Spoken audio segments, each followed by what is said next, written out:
to another counterculture conversation. This is what we do. Yeah, and today is special. Yes. Kind of. It's a little bit more special than normal. It is. It's our, I would say like our inaugural episode into what we want counterculture conversations to kind of be. Not as structured of an actual conversation, but where we just loose. Where it's loose, where we let the creative juices just flow. Oh, just let it go. Up. Just let it go. Loosen up. Just loosen it all up, baby. You know? Yeah. So I mean, what do you want to talk about? I do want to talk. I do have one sort of pointed conversation, or one topic, but it's not necessarily set in stone how or what even happens. Just kind of down and let it go. But I did want to talk a little bit about fear. And fear? What's that? We just got really like. They don't understand what fear is, so we have to explain it. It's like, well, fear is a primal instinct. Can everybody say fear? This is what we... Good. Oh. Sorry, I took a bunch of notes from the Pixels videos. I don't know. Pastor Chris has been tutoring us on this, so we don't know what we're really doing. Oh, no, that's funny. But I did think that the conversation of fear this is called counterculture conversation. So what does a life of, or what is, I don't know, I think the best place to start is here. How has fear affected your life? How's fear affected my life? Yeah. It's for the better. It's great now. In your own opinion, what do you think that fear has done, or do you think that there's places in your life that fear has, I don't know, shaped? I think, and this is, again, all the other videos, this is me talking to you guys now. All the other videos, I have time to think about what I'm going to say. That's why I'm always coming in with these hot, insightful takes. So this one's just going to come off the cuff. Let's go. And we'll probably go back over to the office and I'll be like, this is not good. None of this is right. I feel like when I distill most things that aren't necessarily from God. I do think fear is a useful human instinct that God gave you. Mm-hmm. So I do think that emotion, there are redeeming qualities to it. Mm-hmm. But for the most part, fear, I think what it comes down to for me, and what a lot of them come down to, is idol worship. Mm-hmm.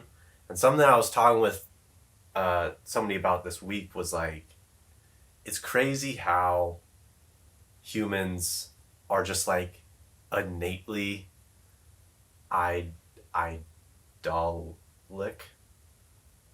Our natural, the way we do things, the way we function is with an idol. Mm-hmm. It's just it would be strange and inhuman of us to not have an idol. Mm-hmm.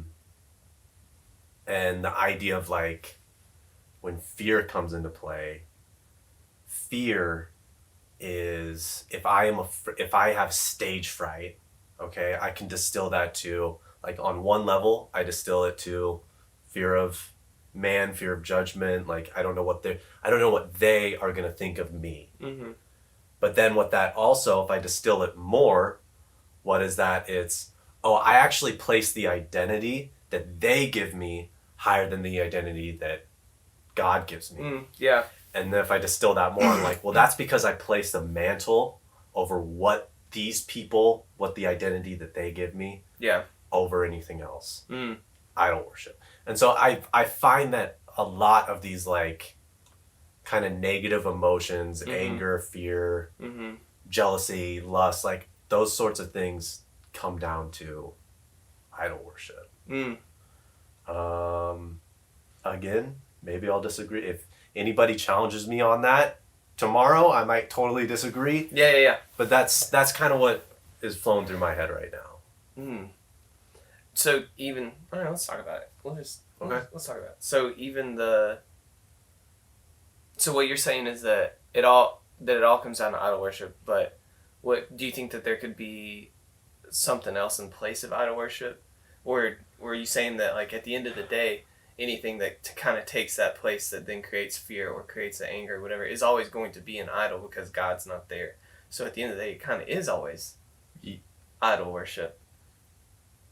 Does that make sense? Explain that again. So, like, you're saying, all right, well, here's fear, and then you said, let's distill it down a little bit more, and then it's like, fear of man. Okay, well, what's that mean? That's because I actually care more about what they think than what God has said about me. So what's taken over there is that actually, like, a place higher, like, my identity of everyone else. So then kind of my idol in my life is the identity of what everyone else thinks about me. Yeah. So then what you're saying, so basically, like, what you're saying is, like, almost everything in your life becomes like an idol. Oh, I think everything, I think that's why we have to be, like, intentional with everything that we do. And obviously there's a way to, like, I don't want everyone to be, like, crazy and, like, neurotic about everything they do. Totally. But like I said, I think when we as humans get in autopilot mode, our autopilot is to place things in an idol. Yeah. And I think the way us as Christians need to orient ourselves is to be aware of that. Yeah. And to be constantly dismantling those idols and replacing it with God. Yeah. Because I just feel like our natural instinct is to have, you know, I mean, Phil will talk about this too, of, like, there's a part of our soul that is always going to be crying out to something greater than us. Yeah. And I think we fill that void with whatever we can. Yeah. Whether we're aware of it or not. And I think fear is a good, the redeeming quality of fear is that it allows us to find that out. Yeah. The redeeming quality of understanding that I'm afraid of public speaking is that it allows me to find out that I actually really care about the way people think of me. Yeah. And then I get to take that to God, and he's like, bro, come on. What's the matter with people? That's how God talks to me. What up? What? Bro. He does a kickflip, and he's a shaka bra, and he takes off his puka shell necklace, he hands it to me. Yep. And there you go. You don't even be afraid of anybody. Dude. Sick. We should have been wearing our puka shell necklaces. We should have been wearing them. I don't know why we didn't. Oh, Joe Malone, if you're watching this, don't worry. They're still in. They're safe. They're safe. Yeah. Puka shell's coming back. And what Dave just said is God actually wears puka shell necklaces. God wears puka shell necklaces. That can be the thumbnail. A real bit. That's clickbait. Is that what clickbait is? Is that what clickbait is? The first episodes of us is just us trying to figure out what clickbait actually is, so that we can then do that on our on all of our videos. I think that's clickbait. I think that's clickbait. Oh, that's really funny. Okay, so moving on, I would. What's your biggest fear, Jacob? Okay, that's a good one. Dude, I'll be honest. I mean, let's see. I think I've always struggled with fear of man. You know, fear of man, fear of, like, caring what people think about me with just certain aspects of my life. It's not always been like I would say that I think because people are complex, it's not always going to be the same. Like, you can say fear of man for you and for me, and they're probably going to mean two different things. And I think I think in not necessarily two different things completely separately, but, like, based off of our past, how we grew up, things that happened to us, and the way that we were taught to come up. I think that, like, fear of man for me is going to look different than what it probably does for you. How does it manifest for you? So for me, it manifests in, I mean, the thought, like, caring of how people view me in some aspects, but I'm weird, and so like sometimes I don't care. Like I'm not a fashion person. Like if my wife were to, I see, yeah. So like if my wife were to be like, Jake, like, well, one, she always does say, Jacob, you can't wear jeans and a t-shirt constantly. Like, she wants me to look better because all your shirts are sleeveless, Jacob. all of your shirts are tank tops. Like, what is this? But, so like that idea, and I know for some people, maybe that's a place in their life where they're like, I've got to do that. It's never been one for me. Like, my identity hasn't come out of that. But Fear Man probably would come more from, I mean, there's some body image stuff for me. There's some, not necessarily clothing, so not like the way, that perception of it, but then there's like a, also about what I say and what I, like, the way the words come out of my mouth, the way that you're perceived and stuff. So I think that has always been part of it for me. Yeah. And, I think for me, and I think that a lot of this just comes with time with Jesus when you start to kind of figure this stuff out. And some of it, I think, comes with age as well. Mm-hmm. Where you get to kind of take a step back and go, well, actually, why do I feel the way that I feel and think the way that I think and do the way that I do? I think these are not impossible for younger people to do, but I think that it's like definitely a time and an age thing, and just kind of like the self audit kind of part of this. Like I would think that anyone can run a self audit on themselves, but like, how self aware are we at? Even now, like, I wonder if I'm gonna be 90 and realize that, like, in my 30s I was so oblivious to these things. For sure. I think that that's the whole part about life, is that you're just constantly growing and understanding and realizing that, I knew nothing.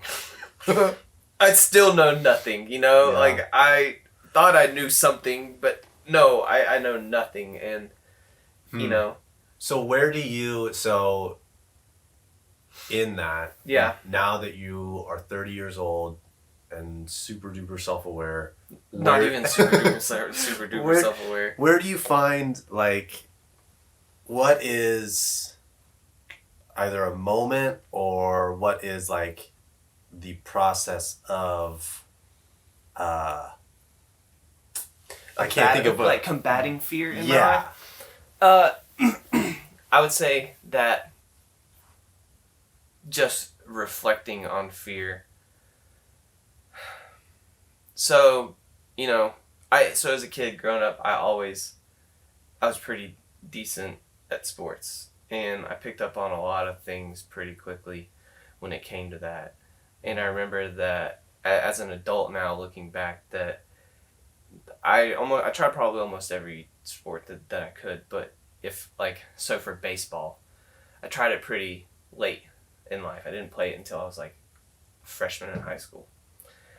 And I remembered that, like the first couple of practices when I went out and I wasn't as good at baseball as I was my first practice at football and my first practice at basketball, that immediately I shut it down and was like, I'm just not good at this, because I cared so much about all the people who've been playing it for years before me who were better. Right. And because I wasn't like immediately where I was with, like, basketball, I picked up on it pretty quick. Football, I picked up on it pretty quick. Like some of these other things, and because I didn't immediately have like a perfect, like I wasn't just perfect at it, it shut me down, because I was like, well, I care about what all these other people think about me, because they've been playing it all this time. They've been doing all this stuff, and so like it stopped me from playing baseball. And I think I probably would have enjoyed it a little bit more. Like, I think I would. I think baseball. I don't watch it or anything now, but like I think I missed out on a point in my life of being able to enjoy a sport, because I like to play sports and I like to go and do stuff. I missed out on it because I let fear come in and fear of what people thought about me, like not being able to hit as well, or not being able to, like, not understanding when to throw to first, or what, like, I let that come in instead of, like, growing through the fear and being like, oh, well, it doesn't matter, like, I'm not going to compare myself to what these people do and that type of thing. Yeah, I mean, that's, and so now, with that saying, now whenever now knowing, kind of thinking back through my life and thinking about the fear, the times where I have let fear come in and, like, kind of stop, like, I know the feeling. I know whenever I'm scared to do something, what happens, like, all right, like, you start to think about what other people would think. You start to care more about that than actually enjoying what you're doing.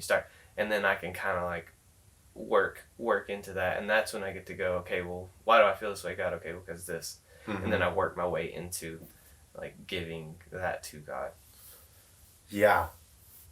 It's hard to give people, like, because, okay, the way that I combat fear is just by, like, completely negating it at its core. Yeah. And being like, yes, I am afraid. Yeah. I do not like this. But I'm just gonna see what happens. Yeah. And jump.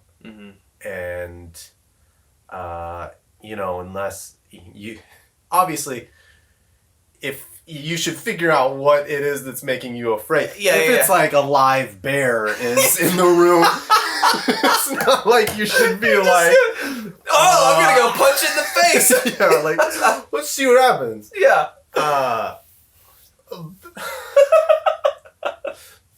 But at the same time, if it's like, oh, hey, I know that somebody asked me to do this thing. Maybe somebody asked me to sing on stage in front of people for a thing, a singing thing that I got invited to. Yeah. Well, that makes me horrified. You almost have to develop a masochism and be like, yes. Yeah. Scare me. Yeah. Part of, like, and people have told me that it's a lot, I don't know. We don't need to get into that.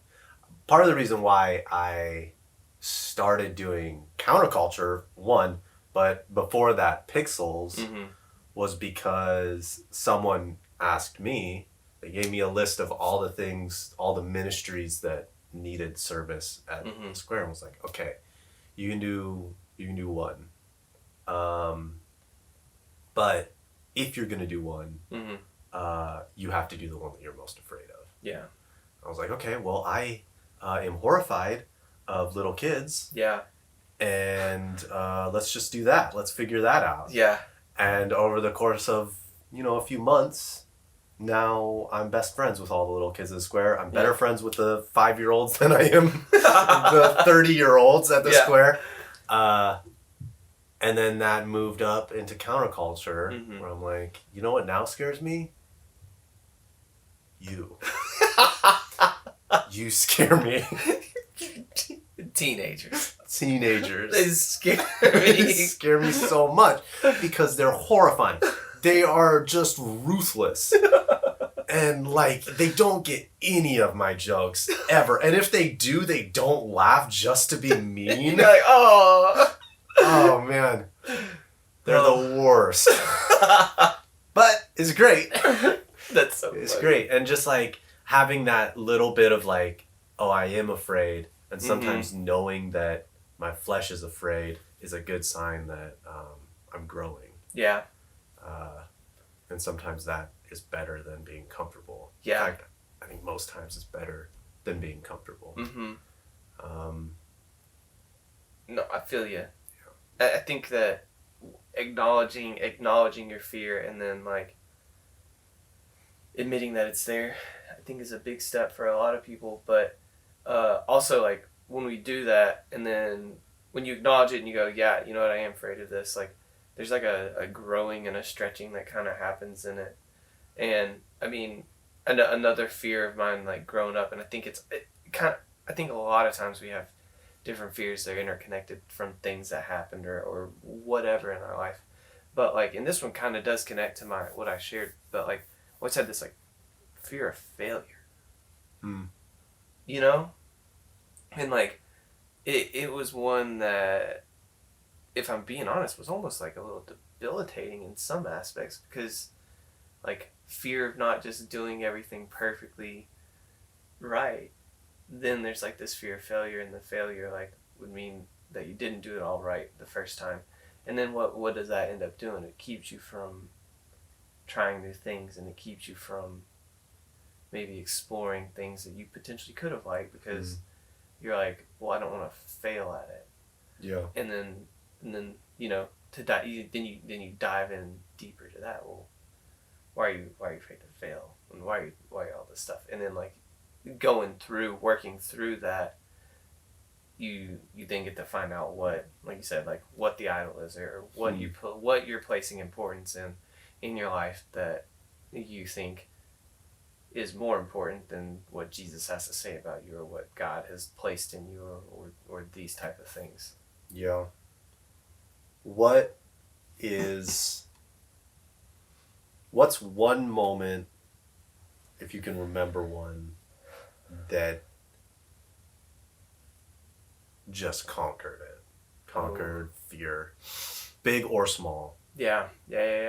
I'll tell you, the first time I asked somebody out was like, because it was in my formative years, like it was just in this like 16, 17 chunk of time where I was like, oh man, I'm actually going to like go out on a limb here. You know, there's prior times, maybe a friend gets involved and like you pass a note. There's that. But this is the first time where I'm like actually coming up to someone. Yeah.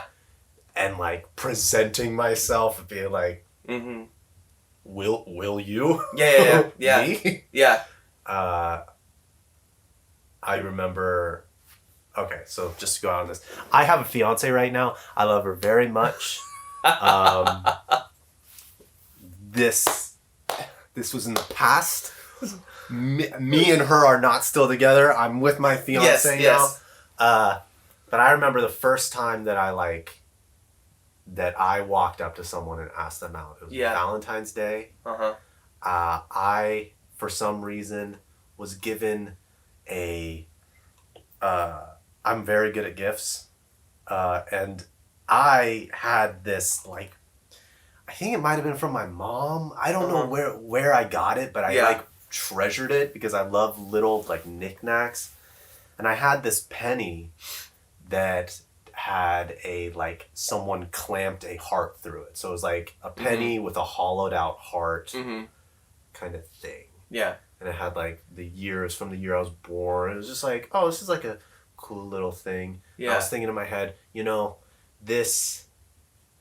I'm going to do it. I'm going to go up in the middle of class even. Oof. Like, it was like a free period, so it wasn't like the teacher wasn't talking. I was like, dude, that's a bold strategy. Hold on, teach. You just get down on one knee.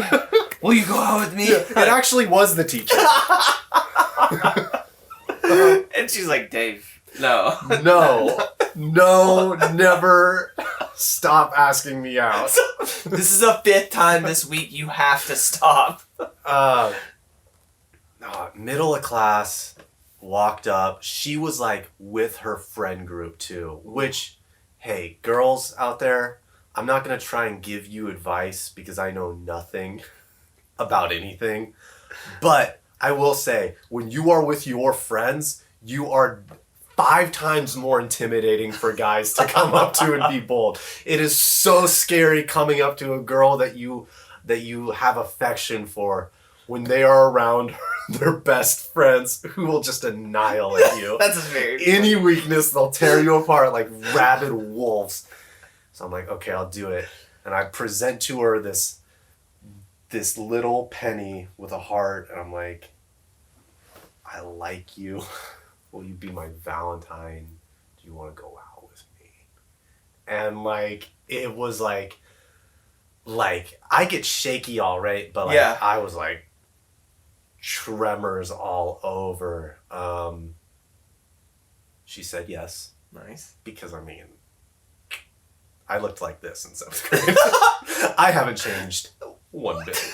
I had a full beard in 7th grade. But yeah, and I think that's like just one moment where I can look back and be like, yeah, I was horrified. And you know what? I crushed it. It ended up being good for me. Yeah. But I think even if it was bad, it's a moment of like, yeah, I am not my emotions. I'm more than just my emotions. Totally. That's a good story. Yeah. I didn't think I was gonna say that. I like it. It was great. It was good. If you're watching out there, you still have my penny, and I genuinely want it back. I've thought about that multiple times. It was such a cool thing to have, and just you kind of stole it from me at this point. You should have given it back. Oh, that's funny, dude. I mean, what do you think? So, what? Looking back at it now, what do you think that moment did for you? Like, the actual hey, here, and then the fear of rejection, like all of that just came with it, and then like, what do you think that gave you now? I think, I mean, like I said, like there is. I think it created a vision, like a canyon. Although now it's a canyon, I think it created a crack in between this who I am and what I feel. Yeah. And I think like I'm such a deep feeler on things. I think it's part of what makes me like have a lot of sympathy for people, and also helps me in like art and creating stuff for people. But what that does is like, because of that, so often I'll get trapped in this idea that like I am sad. Yeah. You know, we say that to ourselves, like, how are you doing? I am scared. It's like, no, you are Jacob. Yeah. You feel scared. Yeah. And creating that crack and being like, oh, there is this version of me outside of where I feel. Yeah. And then coming into faith, being like, this version of me that I've known is there, I'm now getting language for. And it's the identity that Christ has given me. Yeah. That extends far beyond, I am angry right now. I am depressed right now. It's like, no, I'm David, son of like God. Like I am like not the son of God. You yes, get what I I'm get what saying? you're saying. And I just feel sad right now. I feel depressed. I'm going through something right now. And being able to, and I think a lot of people still like, that's a hard lesson to learn. Because a lot of times I'll talk to people and I'll say like, yeah, you know, I'm not having a great day right now. And so if there was a jump cut right there, it's because old Brendan was razzing me pretty good with the camera. There's a difference. And when I talk to people and being like, yeah, I feel I'm having a hard day right now. They'll get into like this helper mode that's like, oh, well, how can I help? It's like, no. I mean, thank you. I'll take help where I think I need it. Yeah. For sure. But also, some days are hard. Yeah. And I think I've learned over the course of time, like not just that one moment, but I think that's where it started, was like, no, I feel this way, but I'm good. Yeah. That's good. No, that's good. Yeah. I think for anyone who feels deeply, it's a good one. That's just a tough lesson, a hard lesson to learn, and like a good one, but a good one and a necessary one to learn. that you aren't your feelings. Mm-hmm. You're not your fear. You're not your sadness. It is crazy that we train our brain into like, by literally saying the sentence, like, how are you doing? I am sad. Yeah. I have an identity, and it is sad. Yeah. I'm afraid. Yeah. I am afraid. Like I'm anxious about. I am anxious. It's like no. You feel anxious. Mm-hmm. You feel depressed. You feel, as someone who's like the whole thing. Like no. But like as a Christian, as a counterculture person, your identity, like that's not who you are. Your identity is in Jesus. Your identity is in Christ. But you feel sad and like. And that's part of the reason why, like, if I'm talking to someone that's like nobody ever needs to apologize to me for being like, hey, sorry, I am this way. Mm-hmm. Or I'm sorry, I am mad. I am Mhm. sad right now. It's like, you don't have to apologize to me for being sad. Yeah. You should apologize to people for if you disrespect them because you're sad, or like you hurt them because you try and break them down because you're mad, like things like that. It's like, that's apology worthy, but like your feelings are your guideposts for walking with Christ and figuring out life. It's like, you gotta listen to them. Yeah. No, that's good. How long do these videos usually go? I feel like this is longer than normal. It might be. It's probably. I mean, we're like, well, I mean, we're over 30. Yeah. But I think that's all right. I mean, so I think it's been good, and we're probably at a place where we can close.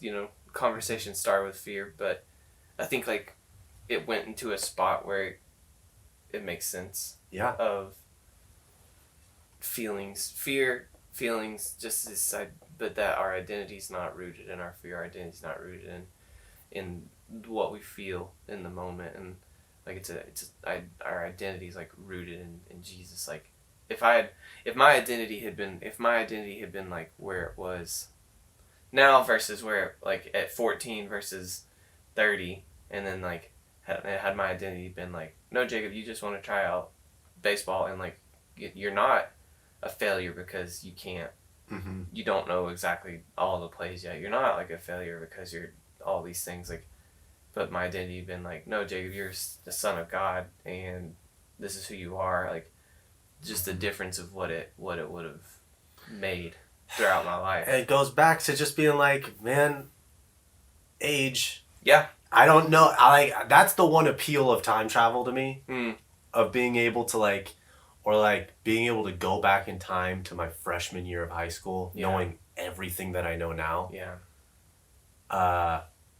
Of being like, man, think about how much more free I would have been. Yeah. But I mean, and I think it's just why it's so important to listen to older people in our lives, people who have been there, who have gotten the t-shirt. And I mean, it's almost like a self-proclaiming, like self-promoting thing for me to say this to youth students. It really is. But at the same time, like looking where I'm at now and thinking about all the people who tried to pour into me for my life, but then like my parents and some of the advice that they give me that I didn't quite necessarily know about, that was useful then because I thought that I knew everything. But now, like how big my perspective has shifted. Like now I like seek out people who are older than me and who have been there and who do it because there's just so much wisdom and understanding and like help and just all of that comes from it. And it's just, you know what I mean? Well, it's a double-edged sword too, because it's like, yes, that is a lesson for the youth. Yeah. But also it's a lesson for if there's any like adults. Yeah. I say that because I'm technically an adult and I don't know what I am. If there's any adults watching this, it's like you need to remember when and if somebody comes to you, is like they very well could be mature for their age and like just like crushing it. Mm-hmm. Or they could be functioning under like the same sort of stuff that's like, no, I've never taken an emotional audit of my life. I'm in high school. I'm normal. Like, I don't do that. Yeah. To take that into account and be like, oh, I'm not just going to be like, why are you afraid of this? Like, don't be afraid. It's like, well, give them a reason why they shouldn't be afraid. Yeah. Remind them who they are. Remind them who they actually are. Totally. Yeah, no, that's good. Remind them of their identity. And like give people the space to feel at the same time. I think like we can get frustrated, and I say this because I get frustrated with myself sometimes for feeling the way that I do, and it's like, you gotta give people space to feel it and not just be like, I just get over it. Like this idea of like, especially for men, this idea of when my dad grew up and almost some of what he tried to instill in me of this like, I'll just throw some dirt in it, dude. Just like, you're a man, like buck up. You're like, not allowed to be in pain or be sad. Yeah, like hurt. This idea has got to go, especially, and I think I've said something to the guys in counterculture before about it, but, and you know what, I'm going to probably continue to say something about it to them until they realize that like you get to actually feel things. You don't necessarily have to shove them. You don't have to like push it down. You get to be afraid. You get to be sad. You get to be upset, and you get to be all these things. But you have to remember where your identity's at. And your identity actually comes from Jesus, and in that, like, I get to experience that with him. I get to bring that to him. I get to do all these things, and so I don't know. Another good topic for another day. Yeah. Now want to talk more on that. I want to talk about it too, but we don't have time. So, counterculture. Anyone else watching? Have a good day.